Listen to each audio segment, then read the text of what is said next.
Tara sakay tayo sa Arex Airport Express train going to Seoul. Meron na akong ticket na nabili sa Klook at ito yung QR code na i-scan mo sa gate. Pero kung wala pa naman kayong ticket, pwede pa rin kayong bumili dito sa mga machine. Please select your departure. Please select the number of passengers and press the confirm button. Please select your purchase method. So pwede ka dito magbayad ng cash or card.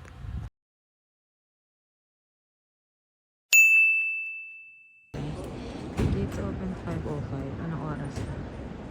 Sakto 5:45. Start na talaga open na yung Arex. Let's go at unang-una akong pumasok sa Arex. Pagpasok nyo dito, makikita nyo agad yung machine ng Wow Pass. Let's go! Nakakuha na tayo sa Klook. So bad trip guys, 6 pa. So doon na tayo sa Seoul. Sa Seoul station na tayo kukuha. So hindi ko nakuha yung card ko dito kasi 6 AM pa mag-open yung machine. 5 AM ako nasa Arex. So after 1 hour going to Seoul, doon na tayo sa Seoul station kukuha ng Wow Pass. Para makapag-withdraw na rin tayo ng Korean Won. Train station. 一般列車にお乗り換えください。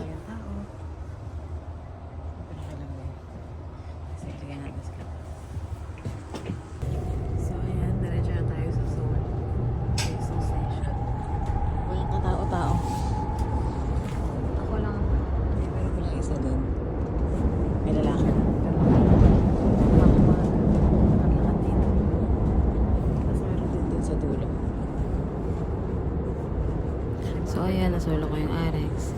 For next video, doon na tayo sa Seoul station.